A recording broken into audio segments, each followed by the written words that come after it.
ओम शांति।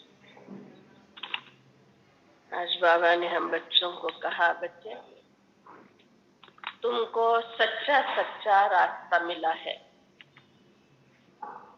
इसीलिए तुम इस सच्चे रास्ते का सुख पाने के लिए देह सहित देह के सब संबंधों को भूलो। देह सहित देह के सब संबंधों को भूलने से सुख मिलता है, अर्थात देह सहित देह के सब संबंधों के कनेक्शन की जो भी व्यर्थ बातें हैं, उन व्यर्थ बातों को भूलो। इंसान को भूल सकते हैं क्या? कभी जिंदगी भर याद रहता है, लेकिन जो बातें उससे प्रभावित करती है उन बातों को भूलना है, क्योंकि बातें परेशान करती है, इंसान परेशान नहीं करता। इंसान का व्यवहार परेशान करता है, इंसान परेशान नहीं करता। तो जो भी तुमको प्राप्त हो रहा है उसकी तरफ तुम प्रभावित नहीं होना, इसको कहते हैं देह सहित देह के सब संबंधों को भूलना। तो सुनते हैं आज बाबा के 7-6-23 के महावाक्य। मीठे बच्चे, तुम्हें देह सहित सारी पुरानी दुनिया का त्याग करना है, क्योंकि तुमको गाइड द्वारा सच्चा रास्ता मिल गया है।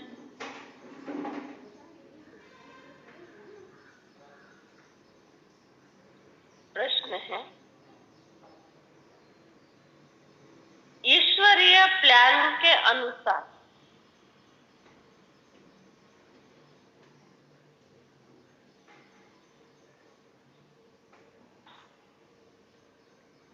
किस कर्तव्य में कल्याण समाया हुआ है? ईश्वरीय प्लान के अनुसार किस कर्तव्य में कल्याण समाया हुआ है?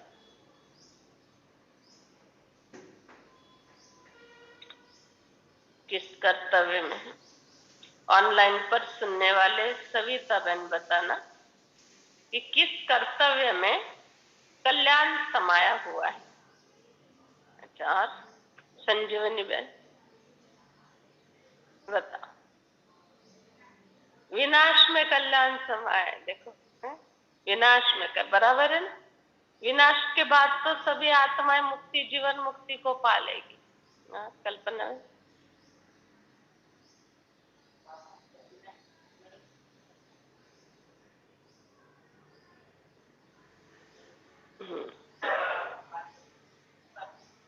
सब बातों में कल्याण। उत्तर, यह महाविनाश का जो कर्तव्य है,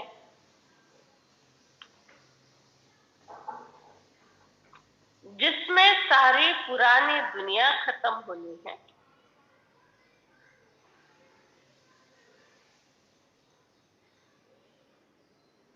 इसमें कल्याण समाया हुआ है।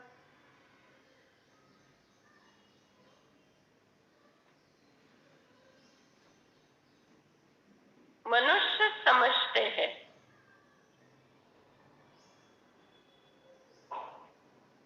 ये बहुत बड़ा अकल्याण है,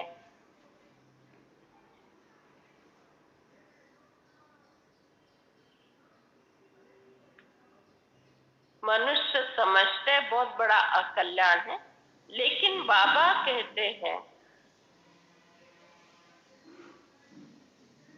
मैंने यह जो यज्ञ रचा है,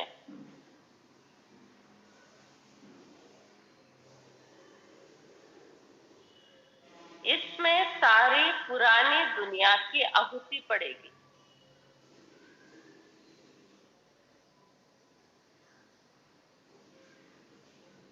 फिर नई दुनिया आएगी। इसमें सारी पुरानी दुनिया की आहुति पड़ेगी, फिर नई दुनिया आएगी। गीत है ओम नमः शिवाय, ओम शांति। बच्चों ने गीत सुना। यह महिमा परमात्मा की है। कहते हैं तुम मात पिता हम बालक तेरे, उच्च से उच्च एक परमात्मा है, उच्च से उच्च उनको गॉड फादर भी कहा जाता है। ईश्वर को फादर कहा जाता है। सारे मनुष्य सृष्टि का फादर, बेहद का बाबा है। जब उनको बाबा कहा जाता है तो रचयिता भी। मनुष्य सृष्टि का रचयिता है। वास्तव में सभी मनुष्य मात्र एक दो के बाप है ना? सभी मनुष्य एक दो के बाप है। हमारा पिता हमारे दादे का बच्चा है, हमारा दादा हमारे पंजोबा का बच्चा है ना? आत्मा को शरीर देने वाला लौकिक पिता तो होगा ना। आत्मा निराकार है। आत्माओं का निवास स्थान निराकारी दुनिया है, जिसको ब्रह्मलोक कहा जाता है। सभी आत्माओं को शरीर मिला है, पार्ट मिला है। ड्रामा के राज को भी अच्छी रीति समझना है। तुम जानते हो परमात्मा की महिमा सबसे न्यारी है। गाते भी है ओ गॉड फादर। मनुष्य सृष्टि का बीज रूप है। ये उल्टा झाड़ है। बीज बाप ऊपर है। जब कहते हो ओ गॉड फादर तो नजर ऊपर जाती। सभी आत्माओं का परम पिता परमात्मा एक ही है। उनकी महिमा सबसे उच्च है, परंतु सभी इन बातों को नहीं समझते। सभी आत्माओं का फादर एक निराकार परमात्मा है और साकार में प्रजापिता ब्रह्मा, महावीर, एडम, आदिदेव ये है। प्रजापिता ब्रह्मा ही नहीं है केवल, जो भी धर्म स्थापक है, सारे धर्म स्थापक के सारे साकार में कोई ना कोई पिता है। निराकार सबका पिता है, परंतु धर्म स्थापक भी सबके पिता है। ये लाइट स्विच का बंद चालू कर, ये इधर का लाइट, ट्यूबलाइट। लौकिक फादर रचना रचते हैं, फिर पारलौकिक फादर को याद करते हैं। फादर को कभी सर्वव्यापी व बेअंत नहीं कहें। बाबा से बच्चों को वर्षा मिलता है। निराकार परमपिता परमात्मा सभी आत्माओं का बेहद का बाप है, ये समझना है। God is one, father is one कहा जाता है। सभी आत्माएं अपने पिता को भूल गई और पिता को भूलने के कारण फिर निधन के बन पड़े। पिता को भूलने के कारण अर्थात परमात्मा को भूलने के कारण फिर भटकने लगे।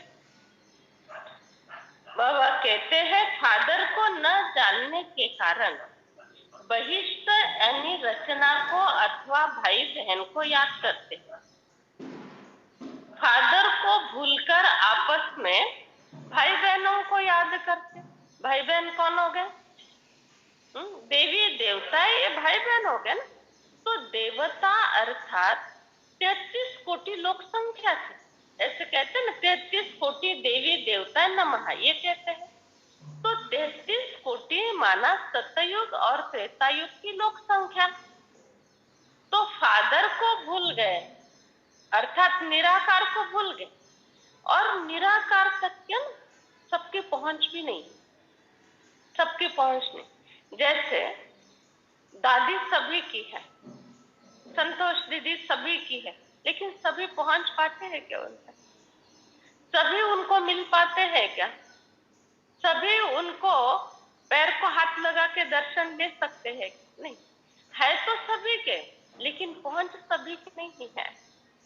इसीलिए लोकल लेवल पर सेंटर बनाए गए। तो वैसे परमात्मा सभी का पिता है, लेकिन सभी आत्माएं उनको प्राप्त नहीं कर सकती है, क्योंकि उनको प्राप्त करने के लिए, उनके एक दर्शन के लिए हमारे अंदर उतनी ताकत चाहिए, हमारे अंदर उतनी प्यूरिटी चाहिए। और जितनी हमारी भावना ऊंची होगी उतना हमको उसका बल और फल मिलता है। श्री कृष्ण राजा थे ना, राजा के रूप से ही सारा कारोबार चलाते थे। फिर भी उनके राज्य में जो रहते थे ना, उनका उनके साथ कोई भी भागवत में वर्णन नहीं। श्री कृष्ण के साथ उनके राज्य के जो भी थे, उनका कोई का भी वर्णन नहीं है। वर्णन किसका है श्री कृष्ण के साथ? सुदामे का वर्णन है, जो उनके राज्य में नहीं रहते थे। अर्जुन का वर्णन है, जो उनके राज्य में नहीं रहते थे। और गोपियों का वर्णन है, जो उनके राज्य में नहीं रहते थे। राज्य में रहने वाले का किसी का भी वर्णन नहीं है। क्यों? राज्य में रहने वाले का प्यार नहीं था क्या? लेकिन राज्य में रहने वालों को लगता था श्री कृष्ण तो है ही अपना, श्री कृष्ण का राज्य ही है, श्री कृष्ण को तो ये सारा कारोबार संभालना ही है, कौन सी बड़ी बात है। उनकी भावना ये। और सुदामा, अर्जुन, चाहे गोपिया, इनकी भावना दोस्त की भावना थी, प्यार की भावना थी, कोई प्राप्ति की भावना नहीं, ईर्ष्या की भावना नहीं थी, या प्राप्ति की भी भावना नहीं थी। और इसीलिए श्री कृष्ण के साथ नाम जोड़े गए ऐसे ऐसे लोगों के, गोपियों के, सुदामे के, अर्जुन के, लेकिन उनके कनेक्शन वालों के नाम नहीं जुड़े गए। वैसे बाबा कहते हैं, बच्चे तुम्हारी भी मेरे प्रति भावना अगर होगी ना, तो तुम्हारा नाम मेरे साथ जुड़ जाएगा। और अगर भावना नहीं है तो तुम्हारा नाम जुड़ नहीं सकता। जैसे श्री कृष्ण को एक बार अर्जुन ने पूछा कि हे वासुदेव श्री कृष्ण, आप भगवान के रूप में सारे संसार में मान्य हो, और भगवान के रूप में सारा संसार आपको मानता है, फिर संसार में कंस भी आता है ना, और वो तो आपका नजदीक का रिश्ता, खून का रिश्ता है, तो फिर आप दुश्मन के रूप में उनके सामने क्यों प्रकट होते? तभी श्री कृष्ण ने जवाब दिया। क्या जवाब दिया? हाँ, वो मुझे दुश्मन के रूप में देखता है, भले मेरा खून का रिश्ता है, मेरा मामा है, परंतु मैं उसके लिए दुश्मन हूं। तो मुझे वो दुश्मन के रूप में देखता है, इसीलिए मेरे प्रकट होने का रूप भी दुश्मन का होता है। अगर वो मुझे अपने खून के रिश्ते के हिसाब से देखे, तो मेरा प्रकट होने का रूप और स्वरूप भी वही होगा। तो कहने का भावार्थ, जिसके मन में जैसी भावना होती, चाहे इंसानों के प्रति, चाहे भगवान के प्रति, उसी भावना से वो आत्मा उसको अनुभव करती है। जैसे समझो, माँ की बहुत महिमा है संसार में, माँ की बहुत महिमा है, लेकिन कई माताओं का बच्चा बहुत नफरत करते हैं, बहुत माँ नहीं करती है कभी, लेकिन कई माताओं को ना बच्चों की नफरत के सिवा और कुछ नहीं मिलता। और कई बार सुनना पड़ता है, तुम आज आई नहीं, ऐसे सुनना भी पड़ता है, तुमने हमारे लिए क्या किया, जन्म देकर उपकार किया है क्या? कई बार तो ये भी माता सुनाती है, इससे तो सौतेली माँ अच्छी है। तो उनको वो जो ऊपर का स्ट्रिक्ट रूप है ना, वो अच्छा नहीं लगता, नफरत करते। और जब माता पिता घर से बाहर चले जाते, बच्चे बहुत फ्रीडम अनुभव करते, बहुत फ्रीडम अनुभव करते, चले गए, कट कट चले गए। माँ बाप बच्चों के आने का इंतजार करते, बच्चे आएंगे तो उनके लिए ये बनाओ बनाओ बनाओ, खिलाओ। और अगर बच्चों को हमारा व्यवहार पसंद नहीं आता है, तो हमारे जाने का इंतजार करते हैं। ऐसा है। तो आजकल की पीढ़ियों में ये सब है। तो वैसे बाबा कहते हैं, बच्चे भावना का बड़ा महत्व है, तो बच्चों को भी ऐसे संस्कार दो, ऐसे प्यार और पालना दो। एक्चुअली देखा जाए ना, सूरज भाई ने भी कहा है ये कि सबसे बड़ी माँ बाप की तपस्या होती है ना, वो बच्चों के लिए होती। घर गृहस्थ में रहने के बाद सच्ची तपस्या उनके प्रति सहन करना। कितना सहन करना पड़ता है, बच्चों को सहन नहीं करना पड़ता है, माँ बाप को बच्चों का बहुत सहन करना पड़ता है। कितना उनके आगे झुकना पड़ता है, सम्मानना पड़ता है, संभालना पड़ता है। और इतना सब करते हुए वो संस्कारी बने ही, इसकी कोई गारंटी नहीं होती है, क्योंकि वो इन बातों को वैल्यू नहीं देते हैं। वो तो समाज की, टीवी की, मोबाइल की बातों को वैल्यू दे रहे हैं। तो संस्कारी बनेंगे, इसकी भी गारंटी। तो जिनके पीछे इतनी तपस्या कर रहे हैं, जिनके पीछे इतना जी जान लगा रहे हैं, वहां से ही अगर कुछ गलत मिलता है तो फिर भावनाएं दुखती, और वो भावनाएं फिर उस आत्मा को परेशान करती। तो भले इस जन्म में वो आपका बच्चा है या बच्ची है या माँ बाप है, लेकिन उसके भी पहले एक रिश्ता है। वो रिश्ता है आत्मा का रिश्ता। वो आत्मा है। आत्मा अर्थात पिछले जन्म में कहीं और थे और इस जन्म में हमारे घर में आ गए, अगले जन्म में कहीं और होंगे। तो जब हम बहुत मोह रखते हैं ना, ये मेरा है, ये मेरा है, ये मेरा है, तब भी ये सारी समस्या आती। इसीलिए बाबा कहते बच्चे, नष्ट मोहा बनो। नष्ट मोहा बनने का अर्थ जो भी संस्कार दे रहे हैं साक्षी होकर दो, जो भी प्यार पालना दे रहे हैं कोई अपेक्षा रख के नहीं दो। निसंकल्प होकर बाबा के साथ जुड़कर हर कर्म करो तो कोई भी प्रकार की तकलीफ नहीं हो। और माँ बाप को भगवान ने उतनी शक्ति भी दी हुई होती, इनके कोई बात का बुरा नहीं मानना, इनके कोई बात का बुरा नहीं मानना, इनकी हर एक बात सहन करने की तुम्हारे अंदर ताकत रहेगी। ये भगवान ने वरदान दे दिया होता है, इसलिए कुछ नहीं लगता है। और वही दूसरे कोई देरानी या जेठानी का बच्चा घर में है और वो थोड़ा भी तंग कर रहा है, थोड़ा भी डिमांड कर रहा है, मुझे ये खाने के लिए चाहिए, वो खाने के लिए चाहिए, वो भी तो बच्चा ही है ना, वो उससे भी छोटा है, लेकिन फिर भी अंतर आ जाता है ना। क्यों? क्योंकि भगवान का वरदान है, तुम्हारे अपने बच्चों की गलतियां माफ करने की ही तुमको शक्ति है, तुम्हारे अपने बच्चों की भूलें सुधारने के लिए ही तुम्हारे लिए शुभ भावना है, बाकी दूसरों के लिए होगी ये भगवान ने वरदान नहीं दिया। इसलिए दूसरे का बच्चा अगर कुछ भी थोड़ा भी परेशान करता है तो नोट होता है कि इसका मैंने कितना सहन किया, ये ऐसे तंग करते, वैसे तंग करते।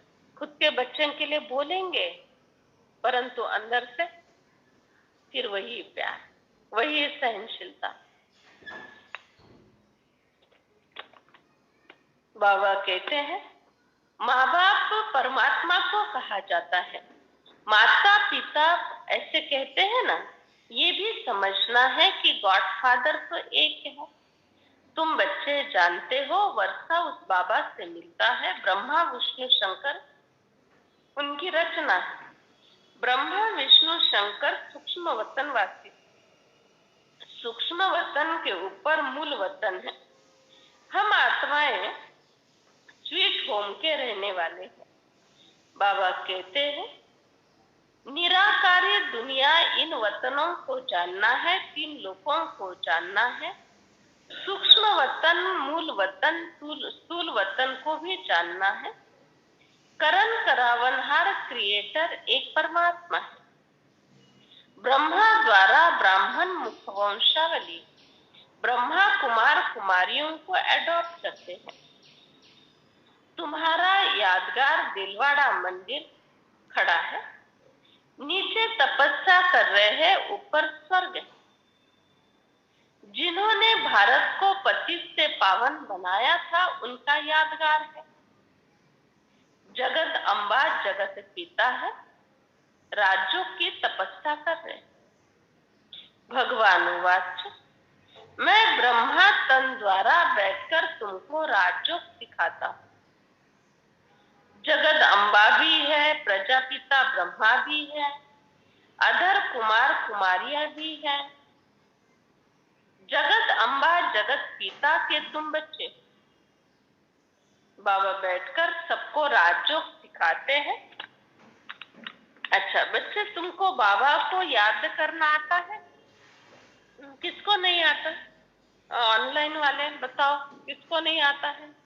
अच्छा, सभी को आता है। जिनको नहीं आता था ना, ऑनलाइन वाले नए नए जुड़ जाते थे और एक दूसरे को लिंक देते रहते थे, वो जुड़ जाते थे और राजयोग ये नाम सुनते थे तो उनके प्रश्न निर्माण होते थे कि राजयोग कैसे करना, बाबा को याद कैसे करना, योग कैसे लगाना। तो उस बात को ध्यान पे रखते हुए 6:30 बजे से 7 बजे तक योग कमेंट्री शुरू कर दी। अभी कई लोग जुड़े हुए होते, कम से योग कमेंट्री के लिए कम से कम 35 से 40 लोग जुड़े हुए थे। तो एक दो ने अनुभव सुनाए कि जब योग कमेंट्री चलती है 6:30 से 7:30 बजे तक, अपने आप हमारा 6:15 बजे से योग लगना शुरू हो जाता।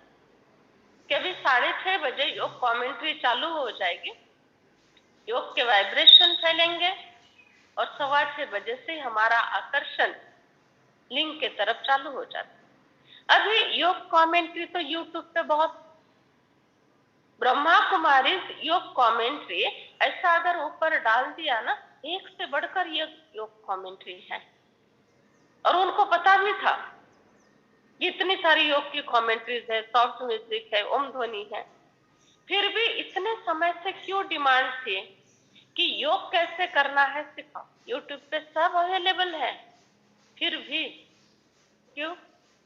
इसके पीछे क्या विज्ञान हो सकता है? अभी इन लोगों ने अगर चाहा, ऑनलाइन वालों ने, कि हमको 6:30 बजे से 7:30 बजे तक योग की कमेंट्री मोबाइल पर लगा लेने, तो हो सकता है ना। फिर क्यों डिमांड कर रहे थे कि भले पैसे भरना पड़े भरो, लेकिन फिर भी हमको 6:30 से 7 बजे तक योग की कमेंट्री चाहिए और वो ऑनलाइन ही चाहिए। सब कुछ उनको यूट्यूब पे मिल रहा है, फिर भी क्यों ऐसा? क्या विज्ञान हो सकता है इसके पीछे? बताओ रुचि। हम्म हम्म हाँ हम्म हम्म हाँ, नजदीक लगता, नजदीक का रिश्ता लगता है। हाँ, तो बोलने वाला अभी सूरज भाई हो गए, शिवानी बहन हो, वो भी तो मुख से ही बोलते हैं ना, सम्मुख से। नहीं, सभा वालों की बात नहीं कर रही, बात कर रही ऑनलाइन वालों की। ऑनलाइन वालों की बहुतों की डिमांड रहती थी, अभी भी है, कि 6:30 से 7 बजे तक हमको कमेंट्री कराओ या योग सिखाओ। ऐसे 6:30 से 7 तो हमने टाइम रखा, लेकिन हमको योग सिखाओ, ये उनकी डिमांड रहती, चाहे मुरली की बात योग करो। तो उसका कारण, उसके पीछे विज्ञान ये है, जब स्पेशली किसी को ध्यान में रखते हुए और स्पेशली किसी लक्ष्य को ध्यान में रखते हुए जो कर्म किया जाता है ना, तो वो कर्म स्पेशली उसी आत्मा के प्रति होता है और वो ऊर्जा उस आत्मा को मिलती है।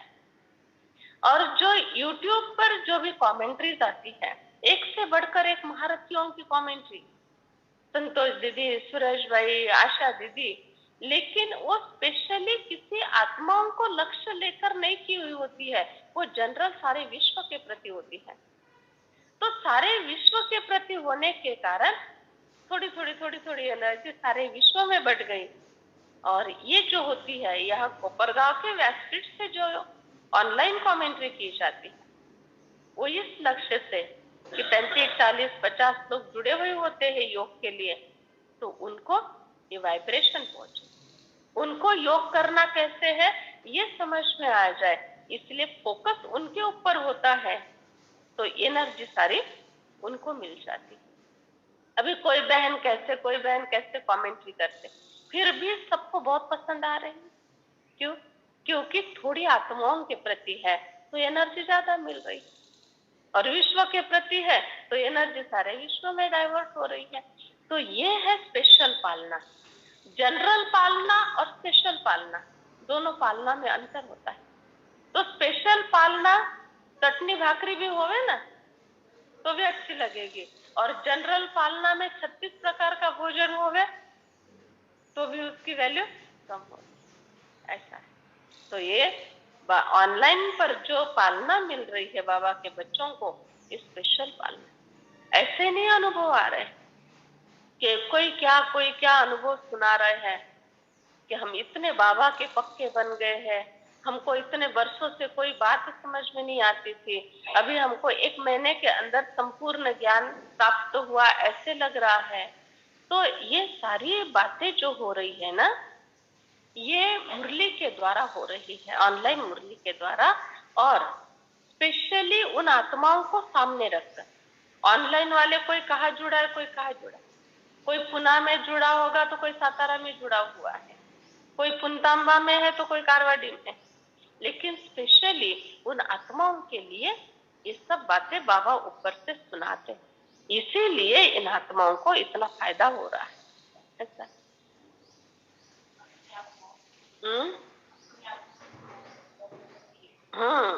हाँ, ये बात है, अपनों का अपनों के प्रति ऑनलाइन पालना। समझा? एक नया स्लोगन, अपनों की अपनों के प्रति ऑनलाइन पालना। ऑनलाइन वाले इतने मजबूत क्यों बनते जा रहे? मैं भी कभी कभी अनुभव सुनती हूँ ना उनका, मुझे वंडर लगता है, कभी विश्वास ही नहीं होता है कि ये ऐसे ही बोल रहे हैं या सचमुच है। लेकिन बाद में सोचती हूँ, थोड़ा अभ्यास करती हूँ, तब समझ में आता है ये उनके भावना का फल है। हम कितना भी कहें, आप आशा दीदी की, उषा दीदी की मुरली सुन लो, सुन लेंगे, लेकिन अगर कोपरगांव के लिंक में ही उनको भावना है ना, तो उनका परिवर्तन यहाँ से ही होना है। उनका परिवर्तन भावना के कारण हो रहा है, मुरली के शब्दों के कारण कम हो रहा है। तो भावना उनकी जहाँ बैठी है वहां से परिवर्तन होगा। तो बाबा कहते हैं, बच्चे, मैं साधारण तन में वानप्रस्थ अवस्था में प्रवेश करता हूँ। ये आदिदेव ब्रह्मा है, प्रजापिता ब्रह्मा, उसको महावीर कहा जाता है। बाबा बैठ समझाते हैं, मैं इस ब्रह्मा तन में प्रवेश करता हूँ, मेरा नाम शिव है। बच्चे, जितना तुम बाबा को याद करते जाएंगे ना, उतना तुम्हारी धारणा होती जाएगी। जितना बाबा को याद करते जाएंगे उतनी धारणा होती जाएगी, और धारणा होगी तो तुम्हारे वाणी में धार आ जाएगी, जीवन में धार आएगी, वाणी में धार आएगी, विचारों में धार आएगी। धार का अर्थ है काम करने वाली बात। किसी का जीवन परिवर्तन हो ही जाएगा, और अगर जीवन में धारणा नहीं है, हो ही नहीं सकता। ब्रह्मा कुमारी का व्यासपीठ ये ऐसा व्यासपीठ है जिनके व्यासपीठ पर प्रैक्टिस से काम नहीं चलता। जिनके व्यासपीठ पर ना प्रैक्टिस से काम नहीं चलता है, पढ़ाई से काम नहीं चलता है, और पाठांतर से काम नहीं चलता है। ब्रह्मा कुमारी के व्यासपीठ पर पवित्रता से काम चलता है, सत्यता से काम चलता है, अभ्यास से काम चलता। अभ्यास अर्थात खुद के प्रति, मैं मास्टर सर्वशक्तिवान हूँ, ये व्यासपीठ सत्य व्यासपीठ है, हमको अनुभव होता है। थोड़ा भी एक आध दिन भी अवस्था ऊपर नीचे हो जाती, मुरली के धार में अंतर आ जाता है ऐसा। ये बिल्कुल सत्य बात है, कोई पाठांतर करके नहीं सुना सकता। मुरली मुरली ही है, बाबा के महावाक्य बाबा के महावाक्य है। लेकिन किसी की एक एक बात दिल पर छप जाती है, और किसी की एक बात भी समझ में नहीं आती। महावाक्य तो वही है, क्यों ऐसा हो रहा है? क्यों ऐसा हो रहा है? कोई माइक बहुत चिरचिर करता है, और कोई माइक बड़ा क्लियर है। माइक तो माइक ही है, लेकिन चिरचिर करने वाला माइक और क्लियर माइक दोनों में अंतर है। चिरचिर करने वाला माइक इरिटेट करेगा, और क्लियर है वो आवाज वाला माइक आनंद दिलाएगा। वैसे तो यह धारणा की बात। तो धारणा का अर्थ ये नहीं है खान पान का नियम है वो धारणा है, पवित्रता है वो धारणा है, अमृत वेला उठते वो धारणा है। धारणा का अर्थ सबके प्रति बहुत ऊंची भावना, प्रत्येक विचार, हर एक विचार बहुत शुद्ध, पवित्र, शांत मन। हर एक विचार दूसरों के कल्याण के प्रति, हर एक विचार सबके भले के प्रति, ये धारणाएं है हमारी। हमारी धारणा खुद का सोचना नहीं है, हमारी धारणा दूसरों का कैसा कल्याण होवे, ये धारणा है। दूसरा, दुआएं प्राप्त करना। दुआएं ऐसे नहीं, चरण स्पर्श किया, ब्रह्मा बाबा के भी चरण स्पर्श कर लो तो भी दुआ नहीं मिलेगी अगर हमारे कर्म ठीक नहीं है तो। इसीलिए तो बाबा कई बार कहते थे, बच्चे पैर नहीं छूना, हार नहीं डालना। क्यों? क्योंकि इससे तुमको लाभ नहीं होने वाला है। लाभ होने वाला है तुमको तुम्हारे धारणा, कर्म से, भावना से लाभ होगा। इसीलिए भावना स्वरूप बनो। कुछ भी हो जाए लेकिन अवस्था पर जरा भी असर नहीं आना चाहिए। और इसके लिए ना दिन भर किस किस का मन बड़ा बेचैन और अशांत रहता है बताओ? ज्यादातर किस किस का? हाथ खड़ा करो। ऑनलाइन वाले? नहीं, किसी का नहीं, है ना? दिन भर मन शांत रहता है। कारोबार किया, मन शांत है। कोई बहुत बड़े बड़े प्रोग्राम नहीं करने होते, कोई बहुत बड़ा बड़ा कारोबार नहीं करना होता है। किसी लोगों ने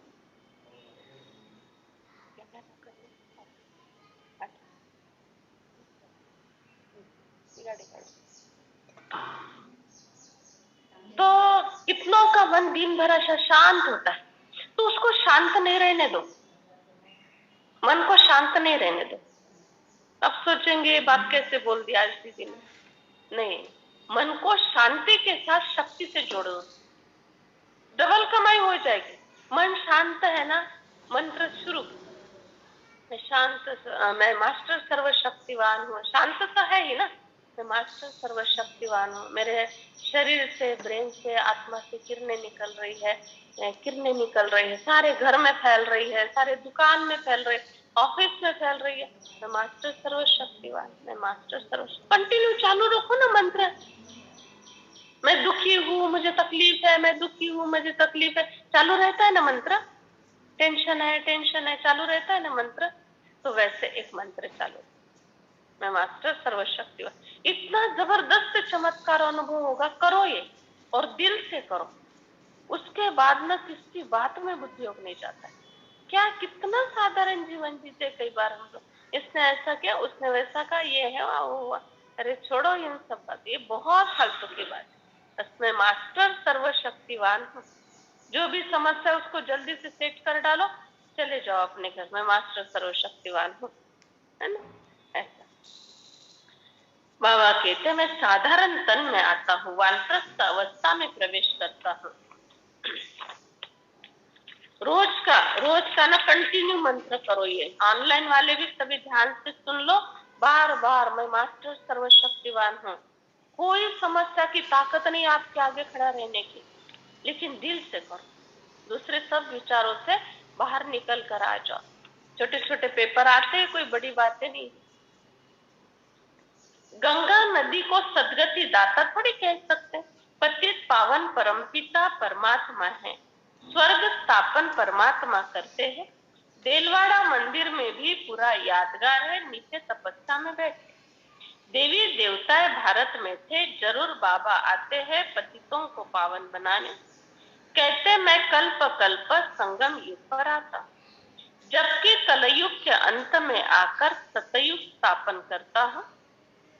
वो जन्म मरण रहित है, मनुष्य को भगवान नहीं कहा जा सकता, क्योंकि मनुष्य 84 जन्म लेते।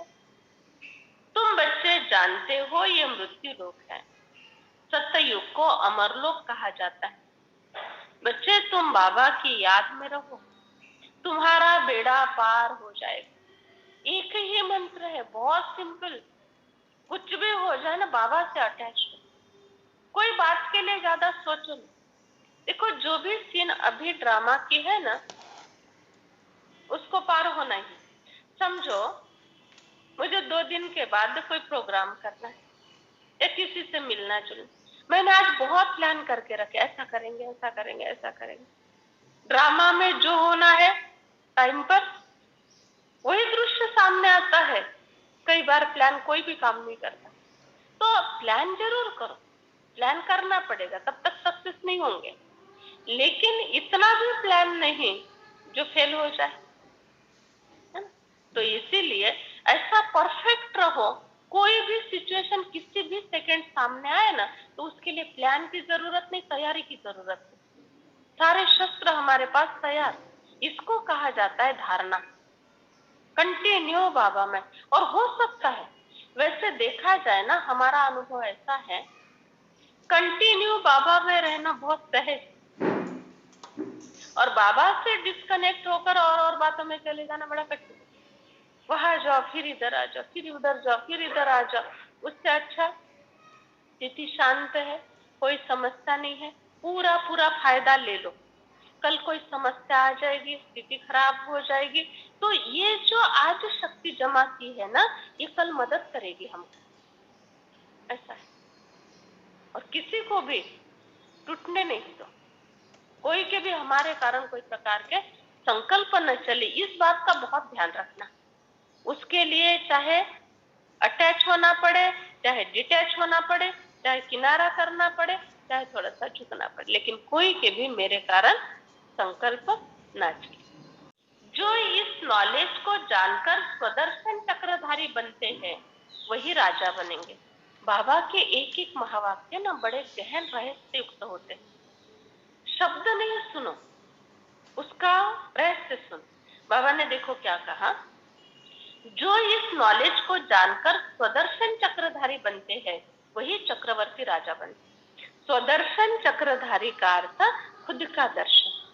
मेरे अंदर क्या कमी है जो निकालनी है, मेरे अंदर क्या विशेषता है जो कार्य में लगानी है, मेरी कहाँ गलती हुई है जहां माफी मांगनी है, मेरी कहाँ गलती नहीं हुई है फिर भी दोष आ रहा है उसको माफ कर देना, ये है स्वदर्शन चक्र। अमृत वेले से लेकर रात्रि तक दिनचर्या में क्या क्या आज गलतियां हुई, रियलाइज करके खत्म कर देना उसी समय। रात तक नहीं रुकना, रात तक नहीं रुकना, भूल जाएंगे, उसी समय खत्म कर देना। इसको कहा जाता है स्वदर्शन, खुद का दर्शन। और वही आत्मा सबको प्यारी लगती, चक्रवर्ती अर्थात सबको प्यारी। भारत देवी देवताओं का राज्य था। नया भारत नई राजधानी देवताओं की थी। वर्ल्ड की ऑलमाइटी अथॉरिटी परमात्मा है। लक्ष्मी नारायण सारे विश्व के मालिक थे। उनको विश्व का मालिक बनाने वाला जरूर विश्व का रचयिता होगा। इस समय देवी देवताओं का नाम निशान। बाबा कहते हैं इस समय गवर्नमेंट में भी कोई ताकत नहीं रही, क्योंकि आध्यात्मिकता नहीं है। आध्यात्मिकता के आधार से ना आज सुख शांति मिल सकती है। बच्चों को सारा समय को पढ़ाई करो पढ़ाई करो पढ़ाई करो, उसको बोर हो रहा है, वो उल्टा किताब लेके बैठा है। माँ बाप को लग रहा है बच्चा पढ़ाई कर रहा है, वो उसका मन और कहीं भटक रहा है। नहीं, थोड़ा बैलेंस रखो। बार बार उनके ऊपर प्रेशर लाना, पढ़ाई करो पढ़ाई करो, उनका ब्रेन कल काम नहीं करेगा। थोड़ा शांत रहो। जितना उनका मन शांत रहेगा ना, पढ़ाई उतनी जल्दी बुद्धि में बैठेगी। और जितना प्रेशर में रहेगा, पढ़ाई उसकी बुद्धि में बैठेगी नहीं। इसीलिए उसको ये संस्कार दो, थोड़ा मेडिटेशन के लिए टाइम निकालो। अपने पास रुचिका रहती है, इसकी डॉक्टरेट कर रही हूँ, पढ़ाई चलती है।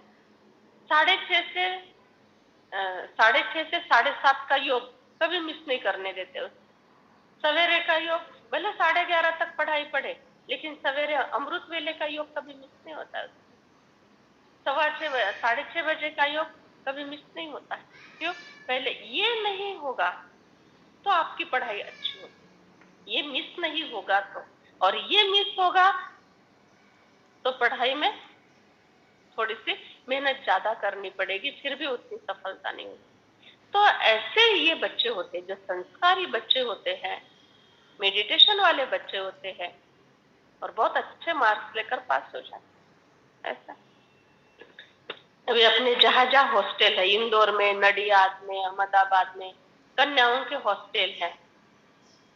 परीक्षा होवे चाहे स्कॉलरशिप की परीक्षा होवे, रात दिन पढ़ाई की बात होवे, लेकिन नहीं, 3:30 बजे उठना ही है, मेडिटेशन करना है, मुरली सुननी है, शाम का योग करना ही है, बाबा को गुड नाइट करना है, याद करके फिर सोना है और अपनी अपनी सेवा भी करनी है।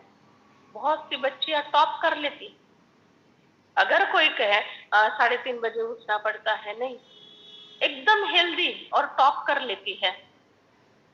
कितनी सारी बच्चियां ऐसी हैं अपने ब्रह्मा कुमारी के हॉस्टल वाली, 90% बच्चियां टॉप करती हर फील्ड में, गायन, डांस, भोजन, सब फील्ड में, क्योंकि उनको संस्कार वैसे दिए जाते हैं। ऐसा। अच्छा, बाबा कहते तुमको नॉलेजफुल बनना है, पतितों को पावन बनना है, सतगुरु का निंदक ठोर न पाए, ऐसे कहते हैं। Supreme father, supreme teacher, knowledgeful एक परमात्मा है, आदि मध्य अंत का ज्ञान देते हैं, सद्गति दाता एक परमात्मा है, बेहद का बाप, बेहद का टीचर और बेहद का सतगुरु है। अच्छा, ओम शांति। आगे की मुरली अभी दूसरी बहन पढ़ेगी। मुझे सेवा के लिए जाना है, 10 क्रिया विधि का प्रवचन है और उनका फोन आया था, तो मैंने सोचा जब तक फोन नहीं आते तब तक मुरली लूंगे, फिर आगे की मुरली दूसरी बहन ले, क्योंकि अभी 8 बजे प्रवचन शुरू करना पड़ेगा। यह अमरधाम में है। अपने ये 10 क्रिया विधि, वर्ष श्राद्ध, इसकी सेवाएं बहुत चलती है। ज्यादातर अपने जितने भी क्लासेस खुले हैं ना, ये मृत्यु प्रवचन के द्वारा खुले, तो ऑनलाइन वाले भी ध्यान रखो। जहाँ कहीं भी मृत्यु प्रवचन होवे ना, तो वहाँ अपना बाबा का परिचय भी मिल जाता है, अंधश्रद्धा से भी मुक्त हो जाते हैं और उन लोगों को ईश्वरीय सत्य ज्ञान भी प्राप्त हो जाता है। इसलिए जहाँ कहीं भी किसी के मृत्यु प्रवचन होवे, वर्ष श्राद्ध, दावा, घर भरनी, सप्ताह, कोई भी होवे, तो वहां पर प्रवचन रखने की कोशिश करो, ताकि अंधश्रद्धा से मुक्त होकर निश्चिंत जीवन जी सकता है इंसान। इतना अच्छा फेमस हुआ है ब्रह्मा कुमारी का मृत्यु प्रवचन, बहुत फेमस हुआ है ऐसा। अच्छा, ओम शांति।